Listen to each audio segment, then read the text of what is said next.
ખબરોમાં બન્યા રહેવા માટે બેલ આઇકોન દબાવો અને એબીપી અસ્મિતાને સબસ્ક્રાઇબ કરો।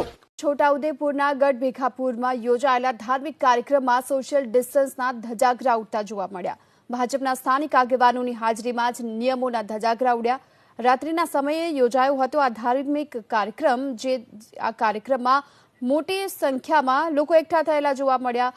વધુ વિગતો મેળવીએ સંવાદદાતા માજીદ આપણી સાથે જોડાઈ ચૂક્યા છે।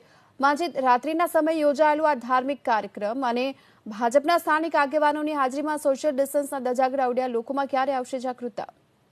જી, આ પાવીજેતપુરના ગઢ ભીખાપુરા ગામે આ કાર્યક્રમ યોજાયો હતો। હજારોની ભીડ તેમાં ઉમટી હતી અને સોશિયલ ડિસ્ટન્સિંગના એમાં ધજાગરા ઉડ્યા હતા। હાલ છોટાઉદેપુર જિલ્લામાં જે કોરોનાના જે કેસો છે તે દિન પ્રતિદિન વધી જ રહ્યા છે।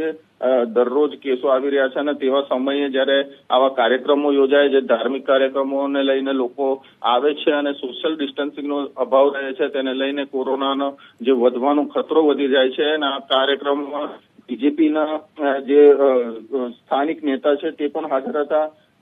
મયુર પટેલ જે એપીએમસીના ચેરમેન છે પાવીજેતપુરના, અને તેમની સાથે એક વિઠ્ઠલભાઈ જે પાવી ગ્રામ પંચાયતના સરપંચ છે તે પણ સ્ટેજ ઉપર દેખાઈ રહ્યા છે।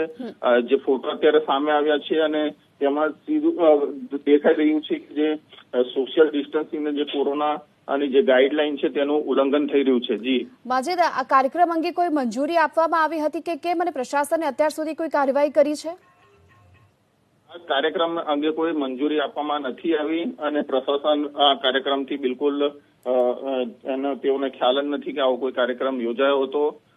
હાલ આ જે ફોટાઓ જે છે તે સોશિયલ મીડિયામાં વાયરલ થયા છે। જી, આભાર આપનો આ સમગ્ર માહિતી બદલ। તો આ વિડીયો સોશિયલ મીડિયામાં વાયરલ થયા બાદ આ ઘટના પ્રકાશમાં આવી છે કે છોટાઉદેપુરના ગઢ ભીખાપુરમાં આ પ્રકારે ધાર્મિક કાર્યક્રમનું આયોજન અને આ દરમિયાન મોટી સંખ્યામાં લોકો ભેગા થયા।